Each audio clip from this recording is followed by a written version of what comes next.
राधे राधे, स्वागत है आपका हमारे चैनल में। मैं आपके साथ पंडित विशाल शास्त्री। आज का विषय 2021 में कब है महाशिवरात्रि, क्या है पूजन का शुभ समय, क्या है शुभ मुहूर्त, क्या क्या सामग्रियां भगवान शिव के पूजन में सम्मिलित करना है अति अनिवार्य। यदि आपने उन वस्तुओं को छोड़ दिया तो रह जाएगा भगवान शिव का पूजन अधूरा, नहीं मिल पाएगा आपको पूजन का पूर्ण फल। तो विस्तार पूर्वक इस वीडियो में संपूर्ण जानकारी आपको प्राप्त होगी।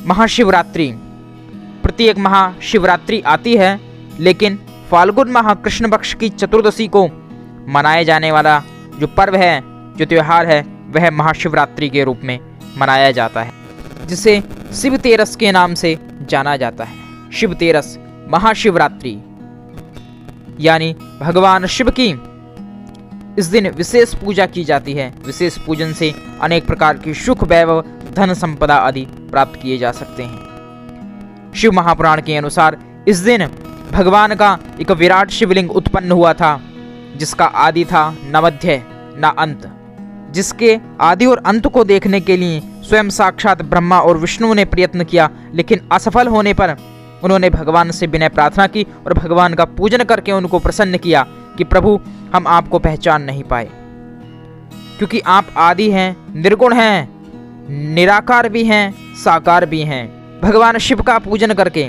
भगवान को प्रसन्न किया, तो उस दिन की जो तिथि थी वह शिवरात्रि थी। तो उस दिन से इस पर्व को मनाया जाने लगा। इसकी एक अलग कथा भी आती है। शिव पुराण के अंतर्गत कहा गया कि इस दिन भगवती पार्वती, जगत जननी दुर्गा मैया ने, पार्वती माता ने इस दिन घोर तपस्या करके भगवान शिव को प्राप्त किया था। इस दिन ही भगवान शिव ने पार्वती को दर्शन देकर वरदान मांगने के लिए कहा, तो उन्होंने वरदान स्वरूप में भगवान शिव को ही मांगा, अपने पति के स्वरूप में। और एक कथा और आती है, जिसमें एक शिकारी ने अनजाने में ही भगवान का व्रत, भगवान का पूजन कर लिया, जिसके कारण मृत्यु के पश्चात वह शिवधाम को प्राप्त करता है। तो महाशिवरात्रि का जो पर्व है बड़ा ही अद्भुत है। इस दिन जो हमारे शरीर में 7 चक्र हैं, इस समय कुंडलिनी जो है जागृत अवस्था में होने लगती है, यानी मूलाधार से सहस्रार की ओर हमारी कुंडलिनी जागृत होकर उसकी ऊर्जा का प्रभाव होने लगता है। इस समय योगीजन अपनी योग साधना को बढ़ा देते हैं, मंत्रोच्चार को, मंत्र जाप को बढ़ा देते हैं। इस समय किया गया पंचाक्षरी मंत्र का जाप आपको अनंत कोटि फल प्रदान करने वाला है। जन्म जन्मांतरों के सभी पाप, सभी कष्ट दूर हो जाएंगे यदि इस शिवरात्रि पर्व पर आपने व्रत को धारण किया और निरंतर पंचाक्षरी मंत्र ओम नमः शिवाय, इस मंत्र का जाप यदि किया है, तो निश्चय ही आप भगवान शिव की कृपा के पात्र बन चुके हैं और भगवान शिव की, भगवान भोलेनाथ भंडारी की आप पर हमेशा कृपा बरसती रहेगी। जिस प्रकार भगवान को गणपति, कार्तिकेय, अशोक सुंदरी प्रिय हैं, वैसे ही जो भगवान के नाम का जप करता है प्रिय हो जाता है। जैसे भगवान के परिवार के जो सदस्य हैं वह उनको प्रिय हैं। भगवान शिव का पूजन निशीथ काल में विशेष प्रभावी माना गया है। निशीथ काल यानी रात्रि का समय, रात्रि 12:06 से आरंभ होकर 1 बजे तक ये निशीथ काल का समय विशेष प्रभावी कहा गया। इसके मध्य भगवान शिव का पूजन, आरती, वंदन इत्यादि करना बड़ा ही श्रेष्ठ प्रभावी माना जाता है।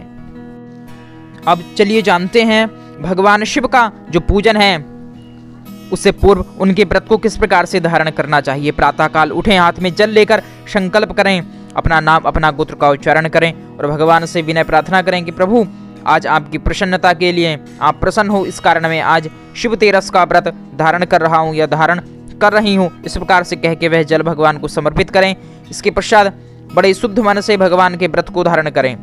जल जो आपके स्नान का है, उस स्नान के जल में काले तिल अवश्य डाल लें, थोड़ा सा दूध भी डाल लें। उससे स्नान करने पर जो व्रत आप धारण करेंगे उसका फल 100 गुना अधिक बढ़ जाता है। इस कारण इसको अवश्य स्नान में सम्मिलित करना चाहिए। इसके पश्चात भगवान का आप पूजन करें। पूजन में दूध, दही, घी, शहद, शक्कर इत्यादि अवश्य होना चाहिए। भगवान के पूजन में गंगा जल अति अनिवार्य है। यदि आपकी कोई विशेष कामना है समाज में यश ख्याति आप चाहते हैं तो भगवान के पूजन में इत्र अवश्य सम्मिलित करें। भगवान को दूध, दही, घी, शहद, शक्कर आदि से स्नान कराने के पश्चात शुद्ध जल से स्नान कराएं, गंगा जल से स्नान कराएं, फिर भगवान को इत्र समर्पित करें। यदि आप हर प्रकार से सुख और शांति चाहते हैं तो भगवान को पूजन के समय भस्म भी अर्पित करनी चाहिए। इत्र के पश्चात आप भगवान को भस्म अर्पित करें। भस्म का त्रिपुंड भगवान को लगाएं। इसके पश्चात भगवान को एक जनेऊ अवश्य चढ़ाना चाहिए।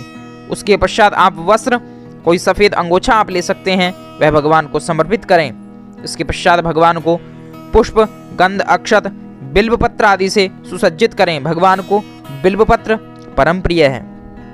इसके पश्चात सामर्थ्यता हो तो भगवान को रुद्राक्ष की माला, पूर्व जन्म से चल रहे पाप सभी नष्ट हो जाते हैं भगवान को रुद्राक्ष समर्पित करने पर, तो निश्चय ही भगवान को रुद्राक्ष अवश्य समर्पित करना चाहिए। इसके पश्चात जो भगवान की पिंडी से नीचे गिरा हुआ भस्म है उसको लेकर अपने माथे पर आप त्रिपुंड धारण करें।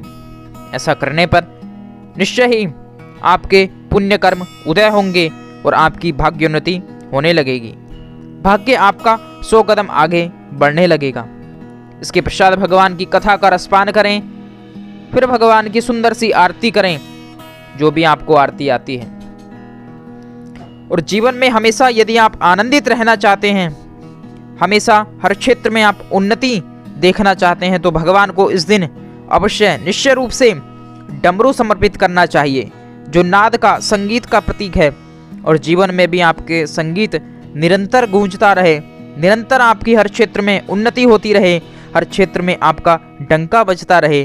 तो इसलिए इस दिन भगवान को उनका परम प्रिय वाद्य यंत्र डमरू अवश्य समर्पित करना चाहिए, जिससे आपको निरंतर हमेशा हर क्षेत्र में आपको लाभ ही लाभ प्राप्त होगा। आप देखेंगे, इस उपाय को आप अवश्य करिएगा। यह महाशिवरात्रि पर किए जाने वाला बहुत ही प्रभावी और अनुभव सिद्ध प्रयोग है डमरू का, तो इस दिन भगवान को डमरू अवश्य समर्पित करना चाहिए। और भी ज्ञानप्रद वीडियो के लिए चैनल को करें सब्सक्राइब, बेल आइकन प्रेस करें। वीडियो अच्छी लगे इसको लाइक अवश्य करें और अपने इष्ट मित्रों तक इसको शेयर करते रहें। हर हर महादेव।